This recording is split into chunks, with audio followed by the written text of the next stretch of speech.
خیر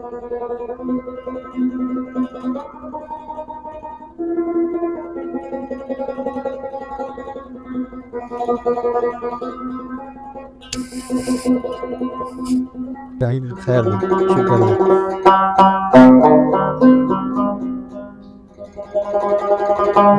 بس خیر دی، خیر شکر دی.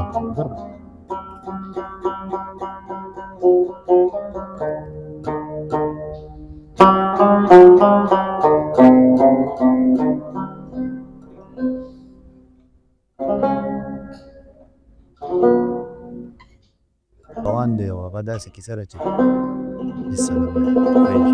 دا ځلند دی خالد خان زوی دی، د انګلیش قلم دی. ښایي ناس ډېره مهرباني. ښه ستړي مه شئ. په پروګرام سپېڅلي کردارونو کې نن نوښار ته راغلي یو او په نوښار کې ډېر تاریخي کلی خیشکو ته او په خیشکو کې بیا پیر کورونه کې موجود یو. په پیر کورونه کې نن موږ د یو داسې هنرمند استاد ځای ته راغلي یو چې هغه انځورګر دی او د انځورګرۍ سره سره هغه پروفیسر هم دی. نو دلته موږ د پیر حامد خیشکي یعنی پروفیسر پیر حامد خیشکي په ځای کې ناست یو. د هغه په ژوند، د هغه په کار او زیار به تاسو سره خبرې کوو. راځو چې د پیر حامد خیشکي سره خپل ځان مشغول کړو. ډېره مهرباني جندون صاحب چې تاسو راغلې او زموږ دا جوګه وګڼل چې زما نه تپوسونه وکړي د خپل مړو دپاره چې نوی کل دی. بسم الله الرحمن الرحیم. زما پیر حامد نوم دی. د خیشکو اوسېدونکي یم. دغه حوالې سره پیر حامد لیکم او د کلي مناسبت سره او زموږ چې کوم قام قبیله ده د هغې خیشکي هغه لیکم. نو زه په خپل هر پینټنګ باندې خیشکي خان لیکم. زما سیګنیچر چې دی خیشکي خان. بلکل دغه شانتې د خیشکو په دغه کې ما لومړنی چې کوم سبق وی نو زه دلته کې هم په خیشکو کې پرایمري سکول کې داخل شوم. نو دلته مې د پنځمه پورې پرایمري کې څنګه سبق وی نو همبې زده کړې مو د کلي لومبې زده کړه مو د کلي نه ما وکړه او دغه زده کړه کې دوران کې لکه چې زه کلاس 5 کې وم پنځم کې وم د 11 کالو په عمر کې ما لومړنی سکیچ جوړ کړ. سکیچ مې داسې جوړ کړو چې والد صاحب خو د هر چا خوښ وي خو لکه زما خپل والد صاحب خوښ و. د هغه یو تصویر ډېر ښکلی و. د هغه ما ته ډېر ښکلی ولګېد او ما ډرایینګ وکړو. د هغې لګیا وم کله به مې خو زیات تر به ما داسې کار وکړو چې ما به کلر پنسل خو هغه وخت ډېرې کمې وې او کلرز به مې ځان سره ګرځول، پنسلې به مې ځان سره ګرځول. چې کوم ځای کې به لیکل مې کول ما به خپل کرلې والې او دغې کرلو نه پس ما وی یاره نو د پلار تصویر مې جوړ کړو. بیا د هغې نه پس یو کمپټیشن داسې و چې لکه زموږ د سکول د کمرې چې کوم هغه خیال دې کړي د کال کې یو پیره ایکسپیکشن کېږي. د هغې دپاره بیا میلمانه راځي. هغه میلمانه بیا تاسو په کتلي چې خلک سټوډنټان هغه کمره سجو کړي، روم سجو کړي. نو هغې دپاره ما داسې کار وکړو چې ما وخت کې یو وړوکې غوندې A4 سایز یو کاغذ و ځکه چې د نورو سټوډنټانو له استاد کاغذونه ورکړه چې یاره دې به یې په پلان کې وکړي، دې به یې په ډنګري وکړي. خو ما له هغه وخت کې چا کاغذ را نه کړو. لکه همدغې باندې هم دغه و چې یاره ما له کاغذ ولې مې نه شو، ما یې راشه زه بیا خپله وکړم. نو ما سره خو هغه وخت کې غټ شیټ و نه، په وړوکي شیټ باندې مې قائد اعظم جوړ کړو. ځکه چې هر یو کس وایي چې قائد اعظم جوړ کړي، علامه اقبال جوړ کړي یا شعر جوړ کړي. نو د شعر سره د خطاطۍ سره خو زما هغه وخت دونه مینه نه وه خو بیا مې قائد اعظم تصویر هم جوړ کړو. نو دغه زما لومړني تصویران و چې په 1991 کې ما لومړنی تصویر جوړ کړو. زه دغه وخت ستاسو عمر څومره و؟ دغه وخت زما عمر 11 کاله و. لکه زما 80 پیدایش دی یعنې په 11 کلنۍ کې تاسو لومړنی عکس جوړ کړ. بلکل لومړنی عکس ما په 11 کالو په عمر کې جوړ کړو او یو مې کلر جوړ کړو او یو مې بلیک اینډ وایټ. کلر مې د والد صاحب جوړ کړو په پنسل کلر او د پنسل والا چې دی هغه ساده پنسل باندې قائد اعظم جوړ کړو. به تاسو سره زه شعر هم کوم بیا اچولی شي. نو دغه ما لومړنی جوړ کړو. بیا د هغې نه بس که تاسو کتلي نو د دغه په طریقه باندې ما نور ډرایینګ هم کړو. استاد یې وکتل چې دا ډېر زبردست دی خو دا ډېر وړوکی دی. نو بیا وایي چې دا به ته غټ جوړی. د هغې نه پس بیا ما غټ جوړ کړو. نو د هغې نه پس بیا لکه ډېر خلک وایي چې یاره دې کې ګناه ده. نو هغه تصویران ما پرېښوده او ما خطاطي سټارټ کړه. ما به چې کوم ملګری کتو نو هغه ته مې وروړه کاپي چې ستا په کاپۍ باندې ستا نوم ولیکو. نو هغې باندې ما د هغې چاپ خوشخطۍ کې نوم لیکلو. د هغې نه پس داسې کار و چې لکه هغه لوګو ټایپ څیزونه مې جوړ کړو. ځینې ملګرو له مې ګل جوړ کړو دغه د نوم نه. ځینې ملګرو له مې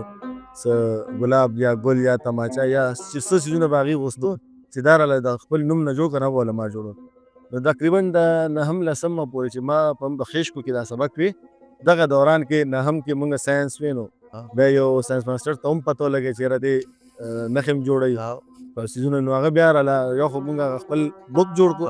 پریکټیکل چې ودی پریکټیکل دا پای کې بیا هغه وی چې یو څو چارټونه جوړ کړو نو چې بیا هغه مونږ چې څونه کلاس فیلو هغې ټولو چارټونو له پیسې راغونډه کړي او ما له یې راکړه چې دا به ته جوړی نو ما هغه ټول ساینس روم او ټول کلاس د دغې چارټونو ډک کړو او ټول باندې زما نوم نو ما ته داسې خوشحالي غوندې هغه شو چې هر یو کس وایي چې دا پیر حامد جوړ کړی دی نو دغې وجې زه ډېر لکه هغه حوصله راکې راله ځکه چې کلاس فیلو به راته چې یاره زبردست جوړ کړی دا دې زبردست استاد راله حوصله راکړه نو د دغې وجې ما کې هغه دغه پیدا شو او ما یې یاره دا پینټینګ به زه مخکې جاري ساتم نو دغې نه پس بیا زه لاړم همدغه سیکنډرۍ کې د خیشکو سیکنډري وایي کې ما سبق وي د 12مه پورې خو زما دا شوق وو دغې نه علاوه دا چې زما مشر ورور چې دی خالد خان خیجګي هغه په یونیورسټۍ کې پاتې نو هغه راله هغه هم راکړی چې لکه سبق به نور وی نو ما ورته نه زه خو سبق نه یم زه به پینټینګ کول غواړم نو دغې وجې ما ته هغې ویل چې په یونیورسټۍ کې د پینټینګ کالج شته او ځان له څانګې شته او ته که غواړې نو ته دې کې خپل دغه جاري ساتلی شي نو هغې نه پس زه یونیورسټۍ ته لاړم پیر صاحب د آرټ د زده کړو دپاره پېښور پوهنتون ته رالی او داسې ښکاري چې هلته مو هم تنده سړه نه شوه ځکه چې تاسو بیا دې نه مخکې هم وې نو بیا تر عبدالولي خان پوهنتونه څنګه راورسېدې ځکه چې دلته خو تاسو باقاعده د اسسټنټ پروفیسر په توګه باندې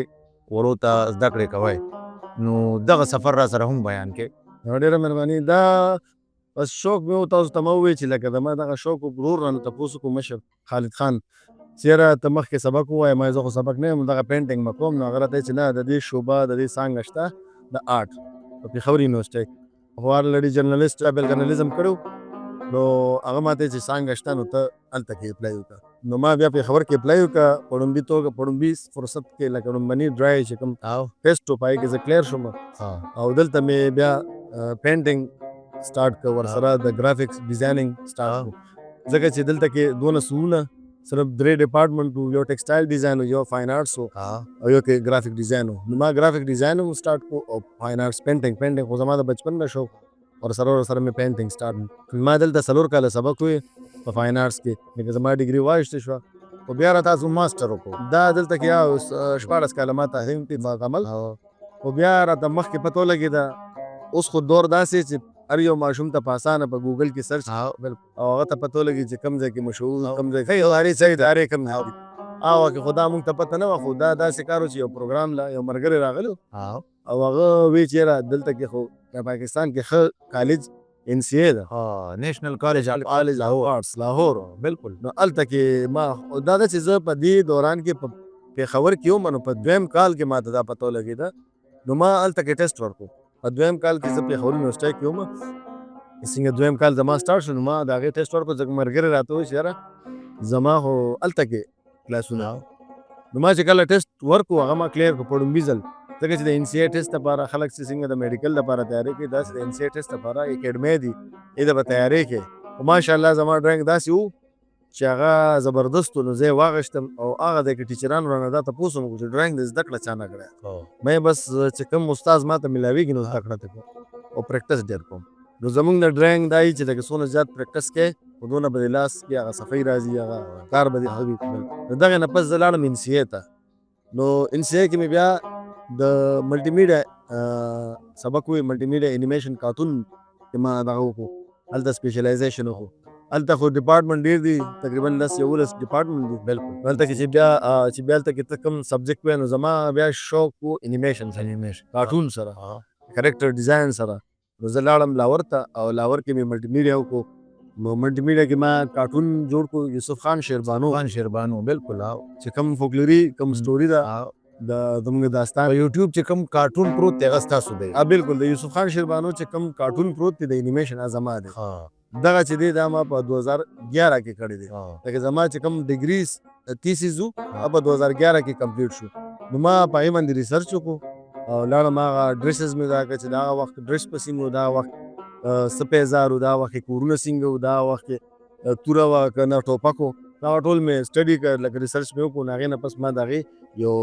انیمیشن کارټون ټریلر مې جوړ کړو ځکه چې انیمیشن کارټون جوړول چې دی هغه په یوازې کس نه کېږي نه کېږي کم از کم لکه تعالی یو ټیم پکار وي چې 400 500 600 لکه کسان پکې کار کوي په یو ځای او په یوازې خو نه کېږي خو ما سره ټریلر جوړ کړو د 4-5 منټ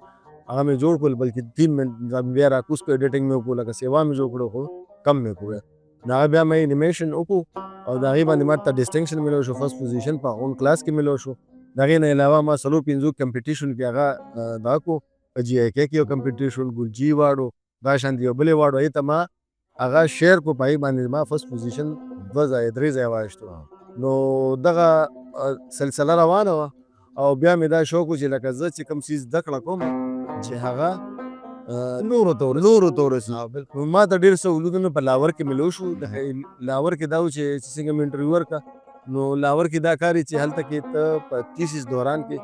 څومره خلک راځي د هغې ستا کار ګوري هفته لګېدلي نو هلته کې چې څونه انډسټري والی څونه د هغې راځي نو خپل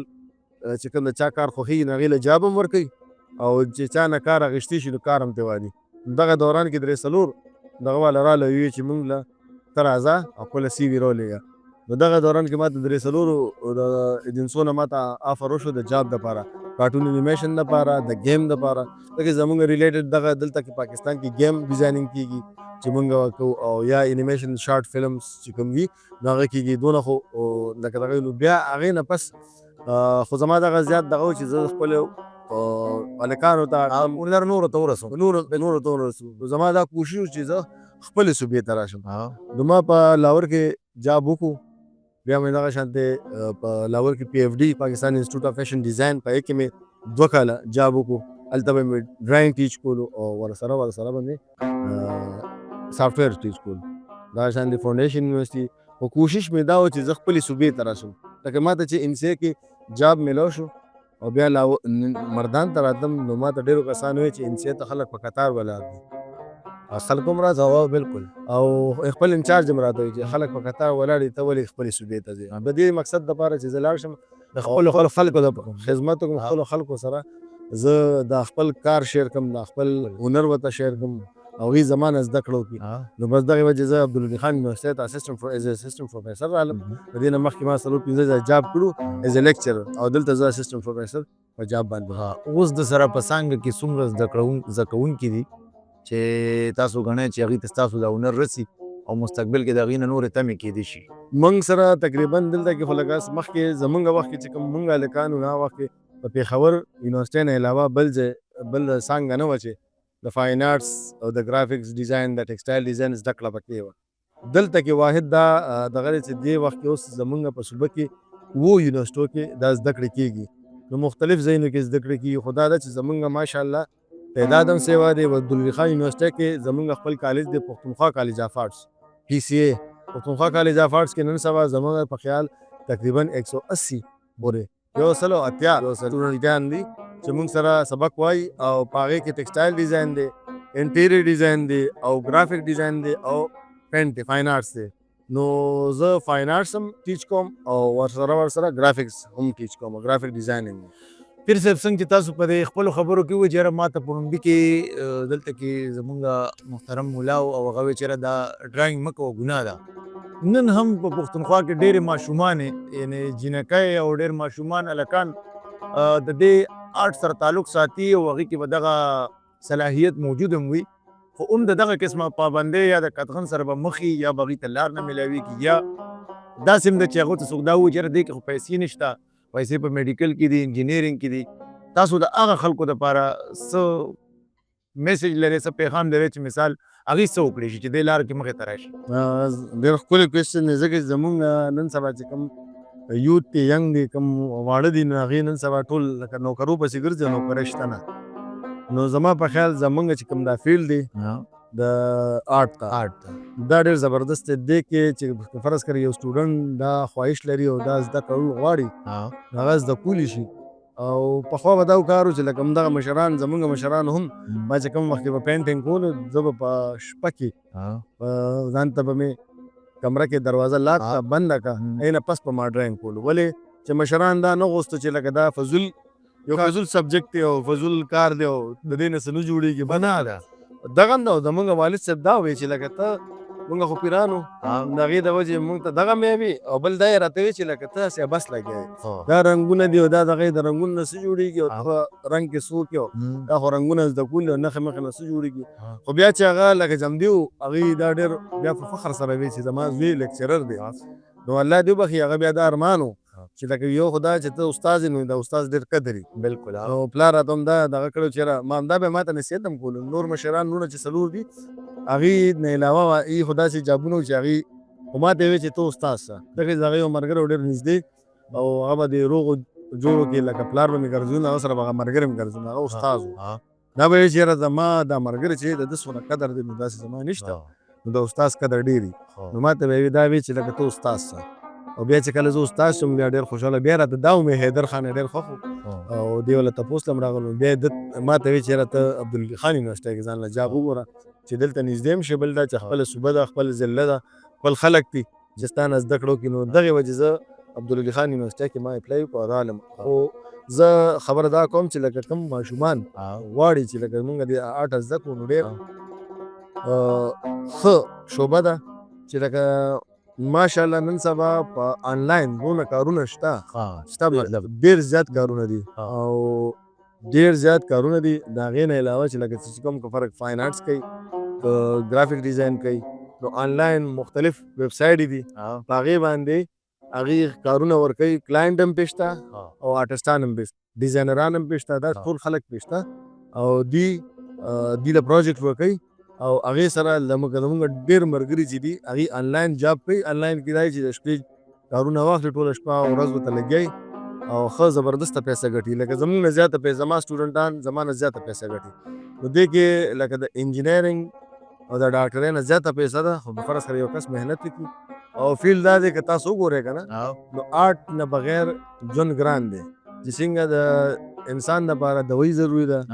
میډیکل ضروري دی داسې آرټ ضروري ځکه چې یو شیپ ډیزاین نه وي د یو شیپ کلر نه وي که فرض کړه ته مارکیټ ته لاړ شي او ته په یو دکان وردن نه شي او هلته ډبي پراتي ټول په یو رنګ کې پراتی چې ډیزاین شوي ني او د ټولو باندې یو لیبل یعنې د ژوند دا ترتیب اصل کې آرټ دی دا فرض کړی وي نو هر یو ته پته لګي چې دا ډبې د څه دی دا پروډکټ د څه دا پروډکټ د څه د کلر د وجې د رنګونو د ډیزاین د وجې د دې وجې خامخا آرټسټ نه وي او په معاشره کې آرټسټ نه لکه د هر یو سیس پروډکشن ډیزاینر چې دی هر یو پروډکټ ډیزاینر دی صحیح که ګاډی وګورئ که موبایل وګورئ که چانک وګورئ که سټول وګورئ که هر یو سیس ګورئ نو د هغې خپل ډیزاینر دی نو آرټ چې دی بغیر د ډیزاین نه نو دا چې دی زموږ فیلډ چې دی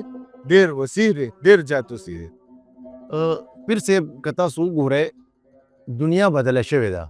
او هر څه د آرټیفیشل انټیلیجنس او آنلاین او مطلب هغه د لاس خپو هغه روزګارونه ودرېدلي دي هغه ځوانان چې هغې د آرټ اینډ ډیزاین سره منسلک دي هغې څنګه کولی شي چې د دغه انټرنیټ د لارې یا آنلاین په آرټ کې خپلې پیسې وګټي او خپل ژوند روان کړي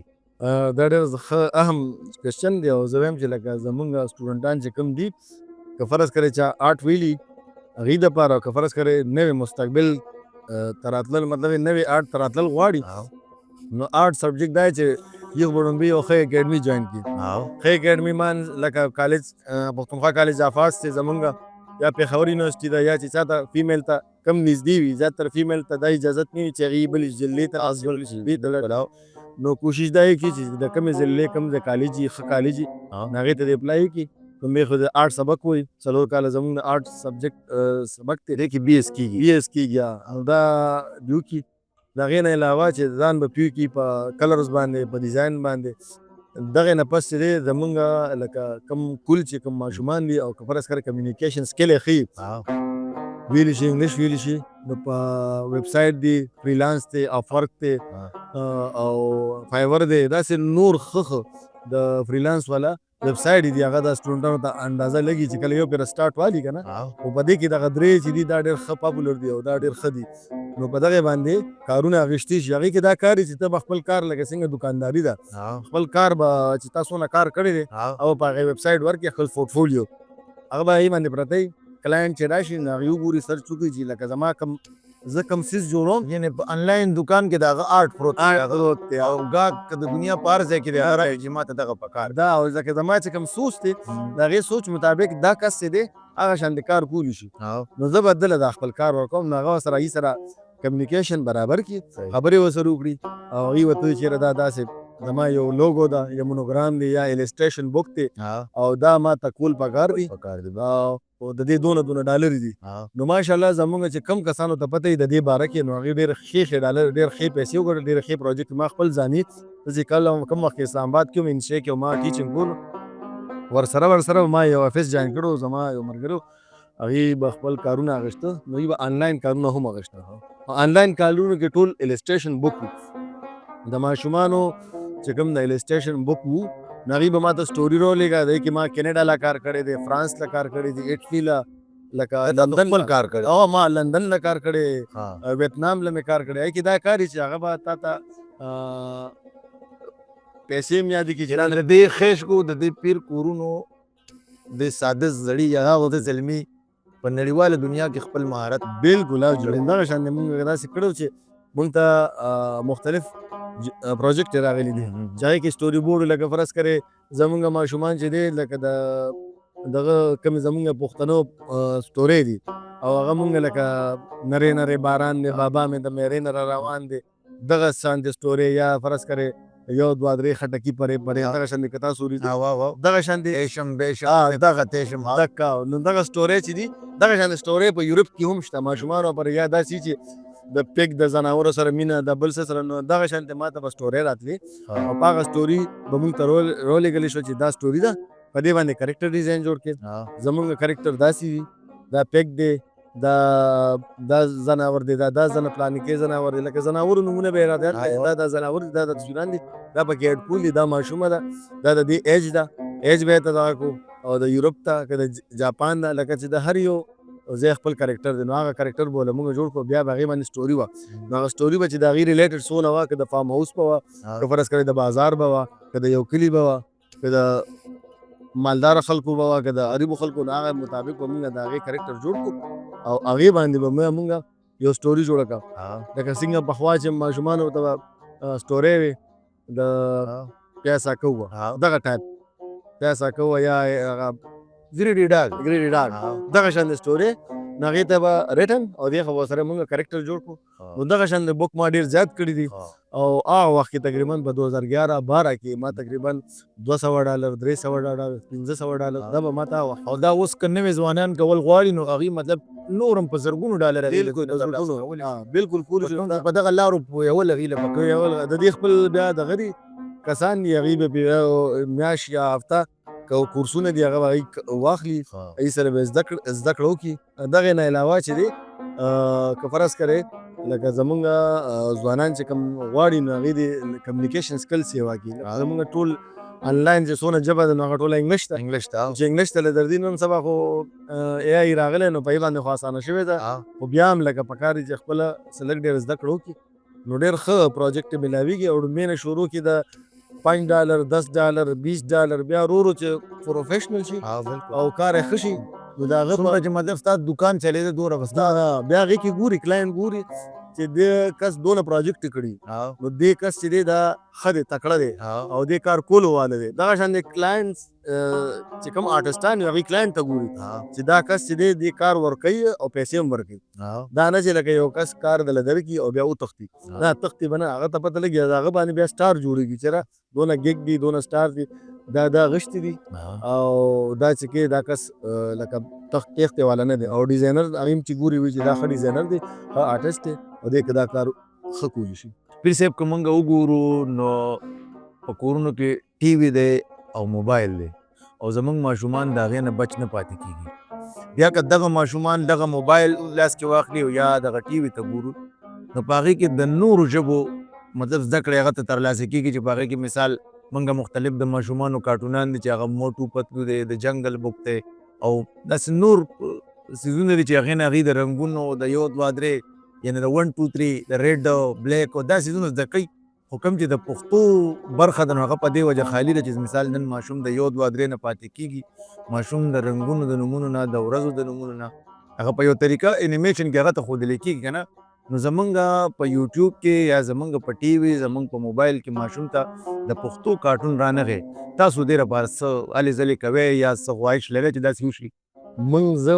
په 2017-18 کې ډایرکټریټ اف کلچر کې ډایرکټریټ اف کلچر یعنې د کلتور د کلتور محکمه کې هم دا وخت یو سیکرټري رالو هغې ته ما دا ډسکس کوم دا خبره مې ورته وکړه چې لکه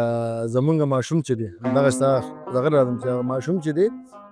زمونږ ماشوم ته د خپل هیروز د خپل اتلانو پته نشته بالکل زمونږ د سټورو ورته پته نشته زمونږ د ماشوم نه 1 2 3 هیر شو 1 2 3 نمبر ورځي 1 2 3 ورځي او دا نه ورځي اکثر د ملته دلته سټوډنټان ما ته وایي چې د شل څه ته وایي یا 25 څه د دې په اردو کې به سي پښتو کې به سي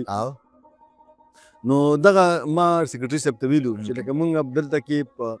مختلفو څیزونو باندې تاسو پیسې لګوئ که کوم د میوزیک دغه یا د بل څه داسې نو مونږ که کوشش وکړو چې په دې باندې کارټون جوړ کړو لکه زمونږ اتل چې دی خوشحال خان خټک په هغه باندې انیمیشن پکار دی باچا خان دی دا شان د نور اتلان احمد شاه ابدالي دی په دې باندې هیروز دي زمونږ دا زموږ سوپرمینز دي ماشوم سوپرمین پیژني سوپرمین زمونږ ماشوم سوپرمین پیژني سپایډرمین پیژني اوټو پتلو پیژني ټول پیژني زمونږ هیروز نه پیژني بالکل نو د دغې واسطې ما هغه سیکرټري ته دا خبره وکړه چې یاره مونږ له پکار چې دا وکړو نو هغه وایي چې یاره خبره د صحیح ده خو دې باندې پیسه ډېره راځي خرچه ډېره راځي نو ته هم خیر د خرچه به داسې کار وکړو چې مونږ فلحال چې دی یو سټپ والو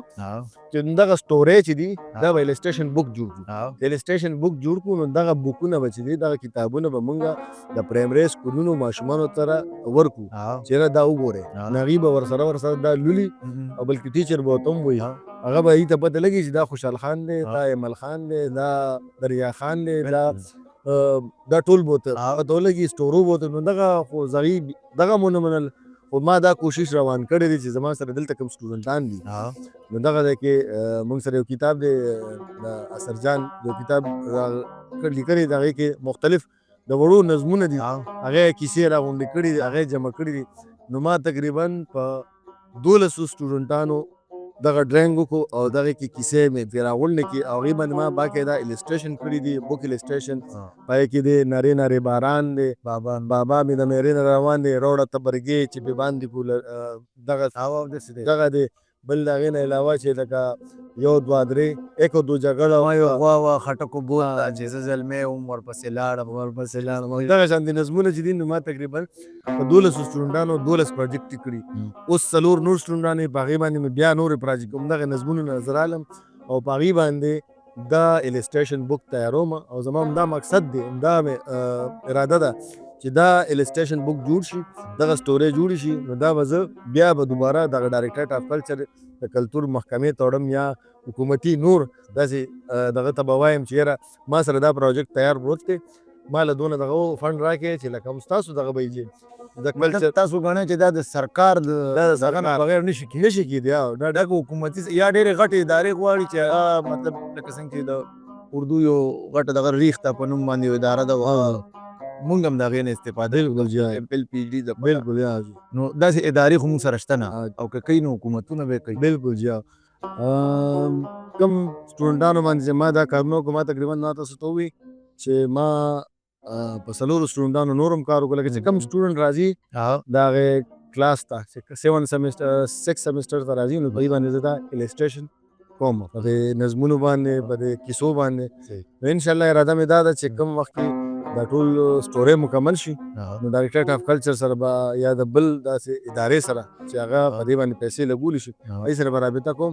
او د دې نه به یو کتابي شکل جوړوم او انشاءالله اراده مې دا ده چې لکه د حکومت په مختلفو سکولونو کې ماشومانو له ورکړي او هغوی دغه سټوري مو ګوري او دغه السټریشن مو ګوري نو ځان به پې کې هیرو نه به خبر شي نو دغه یو زه کولی شم او که فرض کړئ یو کس وایي چې زه درته فلم جوړوم بیا به یې دپاره ټیم جوړ کړو او ما سره ملګري شته ما سره سټوډنټان شته نو موږ فلم هم جوړولی شو یو شارټ فلم د باچا خان باندې هم جوړولی شو خوشحال خان باندې هم جوړولی شو په ټولو جوړولی شو نو دغه ارادې مو شته انشاءالله پیر صاحب تر دې دمه به مو بلا کار کړی وي تاسو د فیلډ سره ریلیټ داسې کم آرټ دی کم قسمونه چې په هغې باندې تاسو کار تر ننه پورې کړی دی یا هغه آرټ چې هغه تاسو په شوق کوئ او یا هغه آرټ چې د هغې تاسو خلکو ته وایي چې دا ښه دی دې له راشئ. صحیح ده. ما خو تقریبا چې د آرټسونه د آرټ خاص کر د فاین آرټس چې پینټینګ پکې راځي ټول ما ټچ کړي دي. نو په هغې کې دا آیل پینټینګ دی، آیل پینټینګ، واټر کلر دی، اوبو سره چې کوم د تیلو سره کوم آیل پینټینګ شو، د پیسټل کلر چې دا څنګه چاکونه چې دي واړه پایپ په ذریعه په کاغذ باندې جوړېږي کلر پیسټل کلر شو، آیل کلر شو، واټر کلر شو، مینیچر کم د مغلو دور کم پینټینګ وو واړه پینټینګ وو. دا مینیچر د مغلو د مغلو دور چې کم پینټینګ په دې لوی چارټ کې وړو کې تصویر دې ته مغل آرټ هم وایي او مینیچر اصل کې صرف په ایشیا کې کېږي. په نورو پاکستان لکه پاکستان دی، چین دی، ایران دی، انډیا ده، لکه دا څلور پنځه مشرق افغانستان په دې ملکونو کې کېږي. مینیچر چې دی یورپ والا نشي کولی. زیاتره مونږ مینیچر چې دی هغې یورپ والا غواړي چې مونږ له مینیچر پینټینګ نو دې ځای کې ځکه چې د مینیچر کلچر دلته په مشرق کې دی.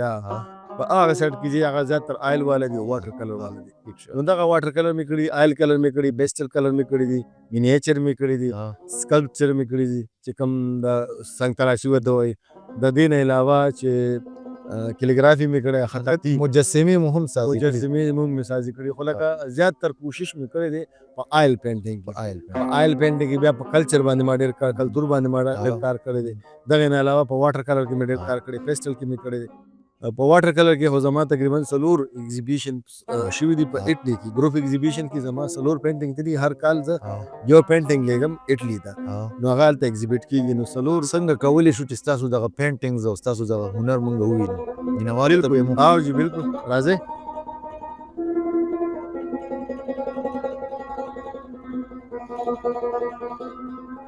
دا چې کوم پینټینګ دي اوس دا چې دی د قائد اعظم جناح صاحب پینټینګ دی. دې کې لږ کار پاتې، دا هم کمپلیټ دی. نو دا زه خپل افیس ته جوړوم. سرکاري پراجیکټ دی. دا خپل د ولی خان یونیورسټۍ یو دغه دی رانغوښتو، هغې له جوړوم. نو دې کې هم کار پاتې. اصل کې خبره ده زموږ د آرټسټانو دا کار چې کار روان کړو نو بیا رانه نیمګړی پاتې شي، ټول کمپلیټ کېږي نه. داسې وي لکه د شاعرانو چې نیمګړی غزل پاتې شي. دا د افغان په ننګ مې وتړله توره، ننګیالې د زمانې خوشحال خټک یم. بالکل جی. دا په خوشحال خان خټک باندې هم لګیم، دا هم کار مې کولو. ولی خان، خوشحال خان، غني خان چې څونه هیروز دي، د پښتنو اتلانو باندې هم کار کوم چې لګیم. نو پښتنو اتلان مختلف لکه غني خان لګیا هم کوم، نیم کوم، خوشحال خان خټک هم کوم، رحمان بابا ټولو ته مې اراده چې انشاءالله وکړم. نو دا مې کمپلیټ دی. نو پروجیکټ ډېرې روانې خو ټایم پکې عمل نه دي. د دغې نه علاوه چې دی ما سره تاسو ته نور دغه دی، هغه د غني خان په شاعرۍ باندې په هغې باندې ما پینټینګ کړي. نو هغې له تاسو راځئ چې ښایم درته. غني خان دا د پروفیسر پیر حامد خیشګي پینټینګ دی او تاسو وینئ چې په تصویر کې ښکاري غني خان، او غني خان بیا په یوه سوالیه نښه کې رابند دی. د غني خان هغه نظم دی چې هغه په دې تصویر کې مجسم شوی دی: خدایا عقل چې و زړه دې ولې راکړو، په یو ملک کې 2 خودسره بادشاهان، ولې غم لکه اسمان په جهان خور دی، خدایا ولې خوشحالي دې کړه نایابه، ولې مال دې د ولې طاقت راکړو، خدایا ولې. غني خان یو نظم دی هغې کې هغه چې دغه مرګ لویه نیکي ده چې تا وکړه د انسان سره. لکه دا د خدای پاک په دغه باندې انسان باندې هغه چې لکه هغې له مرګ ورکړو، بیا هغې نه پس هغه قبر ته لاړو. نو دا ما دغه کې هغه فیل کړی چې لکه ډېر خلک وایي چې لکه دا مطلب دا یو ابسټریکټ آرټ دی او دا فیل کېږي نه چې جنت نه به یو کړکۍ کولو شو او دوزخ نه کولو شو، چې کوم جنتي وي نو هغه ته به یخې هواګانې نو کول کله زما د کول یې دې وجې چې ما هغه دغه فیل کړی دی. او خو هغه بیا د غني خان هغه قبرونو سره واسطه خبره کړې یم، لکه دا ډېر غټ د دې ټینګ کې قبرونه ښکاري، دا واړو ټول فوکس ما په دې ځای کړی. خو دا د غني خان هغه نظم دی، باقي په شاعران او خپل خپېږي خو زور د ژوندون د دریاب پټه کناره ده. دا د هغې نظم دغه دی. دا د غني خان یو نظم دی هغې کې هغه کړی چې لکه کله مخ په قبله کم کله غرمه جانانه هیڅ په فرق یې پرې ونه شم دغه خیر مې کې ایمان ته خو بیا هغې کې دا هم دی چې لکه دا مختلف کلر دي او مختلف خلق دي چې د خانقاوې نه لکه د دنیا د هر یو اجنبي باندې وي دا نه فوکس نشته او لکه که تور دی نو سپین دغه نشته او تور سپین دغه هر هیڅ یو قسم له عالمګیریت پکې ښودلی شوی دی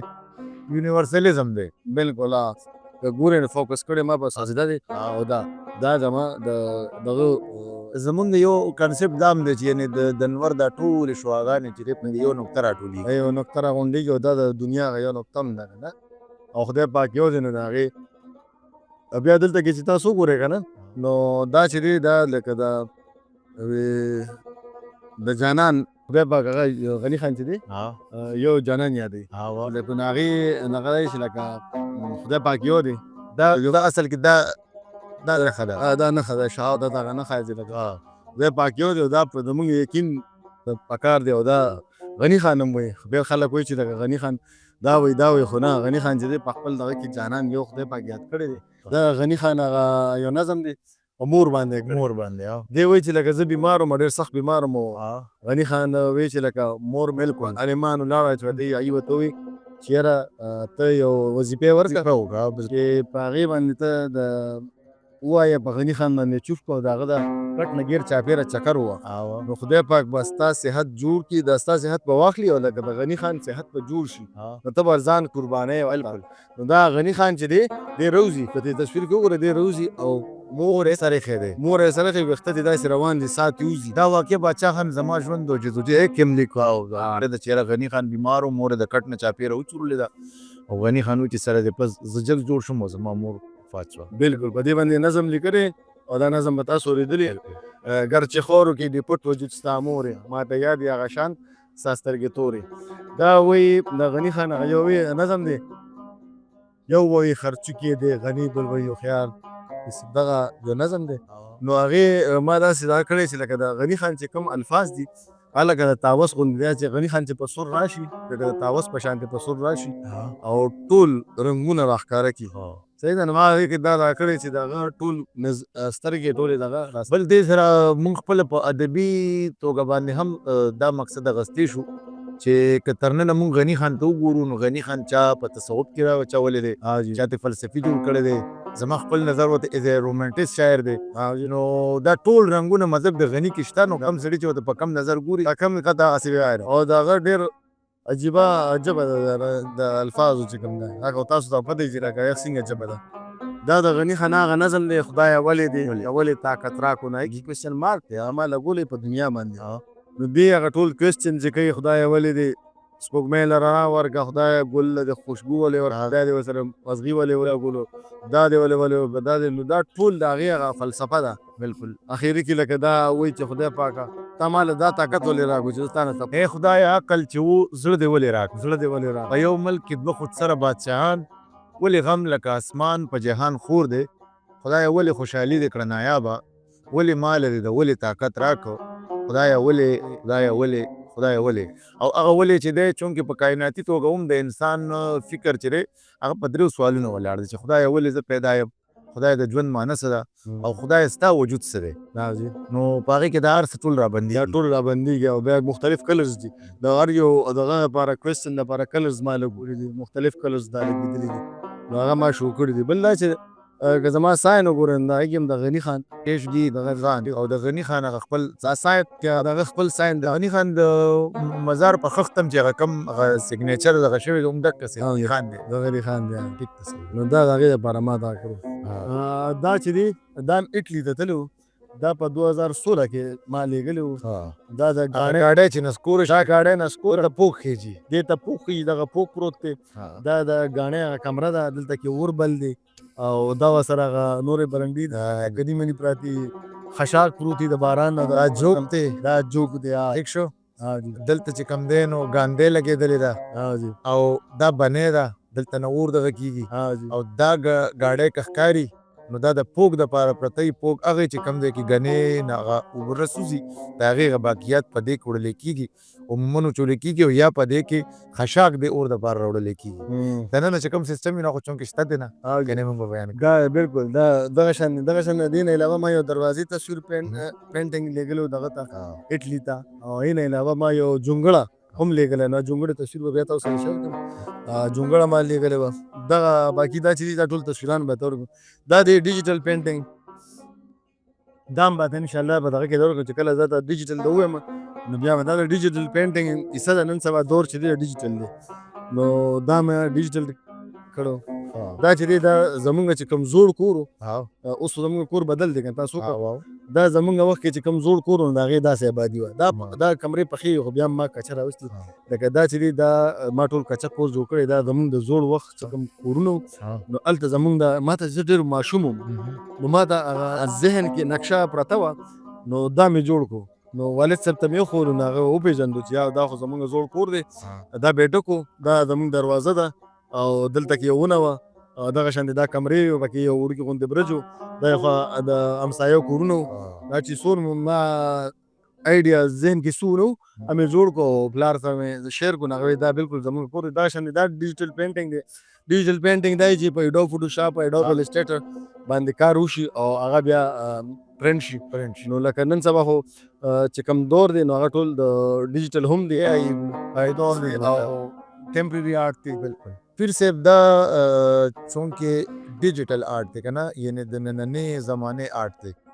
نو یو هغه آرټ چې هغه پخوانی و یو هغه آرټ دی چې هغه اوسنی دی دې باندې تاسو څه ویل غواړئ چې دې کې فرق څه دی او دې سره راتلو سره هغې ته نقصان ورسېدو که نه هغه ختم شو هغه به نور نوي انداز کې راشي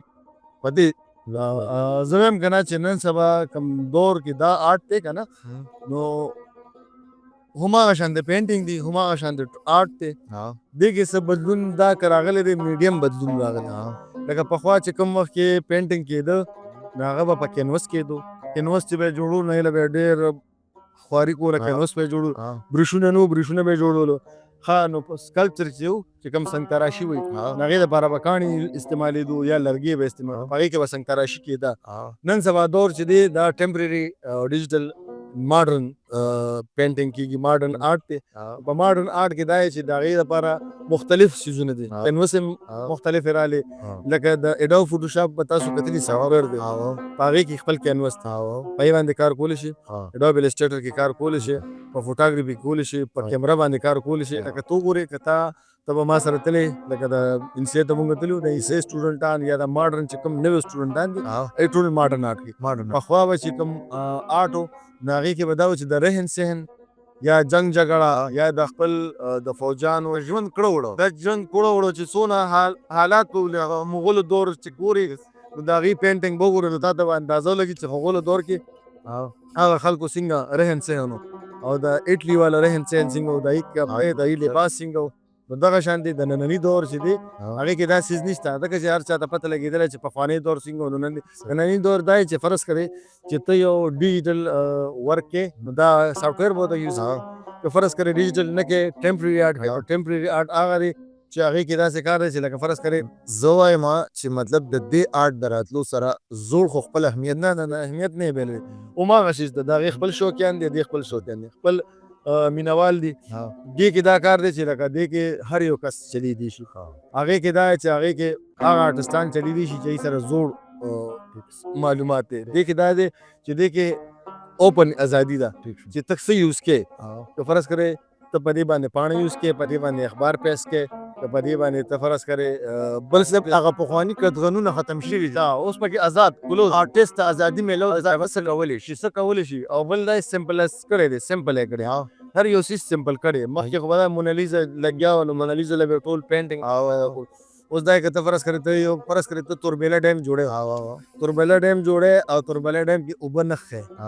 او هغې کې اسمان وښې توربېله ډیم مطلب دا چې دا تا ټیمپرري آرټ کو چینج شو او یو سمپل بیا خو خبره دا ده چې آرټسټ ته د هغې ریسرچ پته وي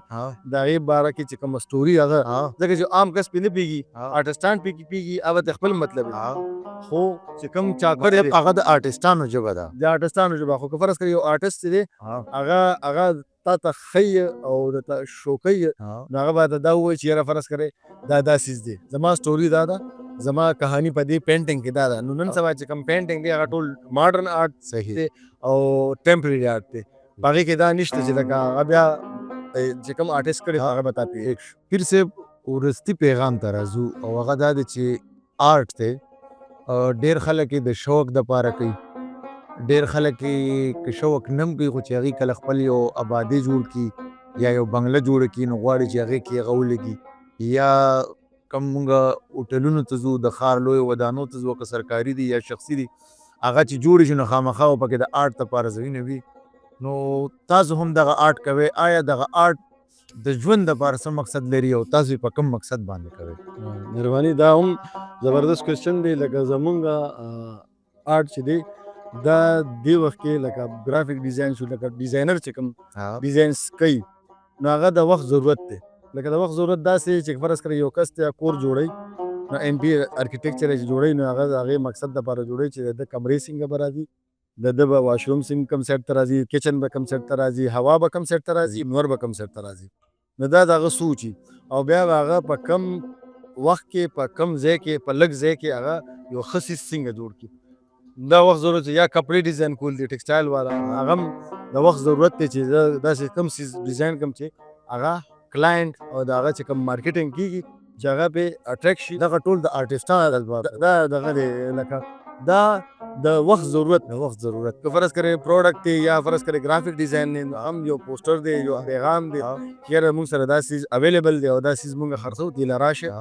دا د ګرافکس او د کمیونیکیشن ډیزاین چې کوم دغه دی چې لکه زمونږ څه مقصد دی. فلم دی فلم کې هم د معاشرې عکاسي کېږي لکه فلم چې دی هغه موشن ګرافکس کې رالو مخکې چې کوم پینټینګ وو اټلي والا مغل والا چې مونږ کاته نو هغې کې مونږ پینټینګ د ذریعې باندې مونږ ګورو چې لکه دا هغه وخت خلکو به څنګه رهن سهن او څنګه به دغه نن سبا که وګورې فلم ډراما نو د معاشرې عکاسي کوي چې په معاشره کې څنګه چې شاعر په معاشرې عکاسي باندې یو نظم جوړوي دغه شان دی آرټسټ چې دی هغې باندې خپل پینټینګ جوړوي د هغې مطابق باندې هغه پوهه لري چې یاره داسې مونږ که وګورو نو د آرټسټانو شاعرانو دی د نورو عامو خلکو نه یو قدم مخکې رواني هغه ټول څیزونه هغه جوړوي او هغې ته یې شو کوي. نو په دغې باندې ما د ډیزاینینګ خبره کوه د آرټ د پینټینګ چې دی دا روحاني هغه د معاشرې ضرورت دی بالکل چې پینټینګ دی دا روحاني تقسیم دی چې لکه روحاني روح ته د سکین ورسي نو هغه بیا د هغې مطابق کلر استعمال کړي د هغې مطابق هغه کینوس استعمال کېږي چې زما په ذهن دا نه غټ پینټینګ جوړول پکار دي که وړوکي پینټینګ جوړول پکار دي. پخوا به دا و چې لکه کوم آرټسټانو به خپل پینټینګ جوړولو نو هغه به یې داسې کار وکړو چې د هغه ریئلسټک څیزونه به یې جوړول. اوس چې دی اوس آرټسټان چې دي د خپل مایند چې کوم ذهن باندې کوم بوج کوم کلرز دي هغه راوچت کړي او هغه په هغې باندې ټیمپرري آرټ شي هغه هلته کې کلر لګوي که اخبار کاغذ لګوي که فرض کړې یو د څرمنې دغه لګوي. پخوا به دا و چې په څرمنې په باندې به خلکو خطاطي کوله بالکل نن سبا د هغې هر څه خطاطۍ لپاره مختلف څیزونه په سکالپچر کې هم جوړولی شي په اوسپنه کې هم جوړولی شي په لرګي کې هم جوړولی شي په کاغذ هم لیکلی شي او خپل پیپر هم د هغې خپل پیپر هم جوړولی شي. هر یو څیز اویلیبل دی هر یو څیز سمپل شوی دی وخت ضرورت دی هر یو څیز ډیجیټل دور ته تللی دی او دا ډیجیټل دور دا ټیمپرري آرټ او نیو آرټ چې دی دا تقریبا د 1960-70 نه تقریبا سټارټ شوی دی مطلب 50 کال بالکل د هر یو دور دپاره هغه ځای ډرای ماډرن زمونږ دپاره دا وخت دا ماډرن دی. نو موږ د روحاني تسکین لپاره داسې آرټ کوو چې لکه نن سبا چې کوم دور دی ټول د ټینشن دی د دغه دی نو هغه شان د پینټینګ وکړو ټیمپرري آرټ هغې کې مختلف څیزونه ورکړو چې چا ته ټینشن دی چا ته څه نه د هغې مطابق هغه څیزونه په هغې باندې کېږدو. نو بیا د کلاینټ کار دی چې هغې کوم پینټینګ ورته خپل ځان پکې ښکاري نو هغه پینټینګ هغې ادیا کړي واخلي هغه یې کړي که فرض کړي یو کس نوی کول چې دی هغه راتلل غواړي پینټینګ ته نو زما دا هغې ته دا دغه دی چې لومبې خو دی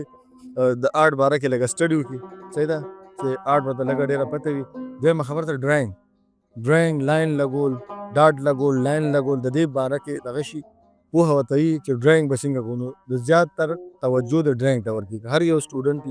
چې هغه وایي چې زه آرټ اکیډمۍ ته ځم یا آرټ کالج ته ځم هغه له به پکار وي چې ډرایینګ د سټارټ کړي او روزانه ډیلی دی په ورځ کې 2-3 ډرایینګه کوي چې ټایم ورته میلاویږي که هغه ماشومان وي نو هغوی د کلرینګ کوي په پنسل باندې پریکټس ډېر ضروري دی. پریکټس ډېر ضروري دی که هغه ماشومان فرض کړئ یو پنسل لکه کتاب کې کلرینګ کوي نو هغه هم د هغې لپاره د کلر ټکنیک به زده کړي یا په کلر پوهه داسې کلر سایکالوجي باندې خبرې کول دي نو هغه خو بیا موږ په آرټ کالج کې ورته ښایو خو فرض کړئ دې ته کوي نو دې لازمي ډرایینګ ټچ کړي او ډرایینګ کې د څونه زیات پریکټس کولی شي نو د ده لپاره فایده ده ځکه چې کوم آرټسټ چې دی د هغوی ډرایینګ ښیي نو هغه یو ښه نمونه پیش کولی شي فرض کړئ زما ډرایینګ ښه دی او زه یو کلاینټ له خپله نمونه ورکوم چې زما پروډکټ به داسې نو هغه هر ځوان غواړي چې مثال هغه آرټ ته راشي نو هغه به خپل ځان دونه محنت به کوي چې هغه به ځان برینډ کوي. برانډ کوي یا بالکل برانډ خو لازمي دی چې کوم کس برانډ دی نو هغه څه خرڅېږي. ډیره مننه د پروفیسر پیر حامد خشګي سره زموږ نننی دغه پروګرام سرته رسي. د دې نه بعد به موږ کوشش کوو چې هم دغسې په راروان پروګرامونو کې تاسو سره هغه خلک مخامخ کړو د چا چې د ادب دپاره د آرټ دپاره یا د ژوند سره د تړلې نورو شعبو کې کار کړی دی او د هغوی کار او زیار قام ته یا را رسېدلی نه دی او که رسېدلی دی نو قام پرې پوهېږي نه په هغې کې به موږ تاسو سره وخت په وخت نور پروګرامونه شریکوو. اوس موږ ته اجازت راکړئ ډېره زیاته مننه.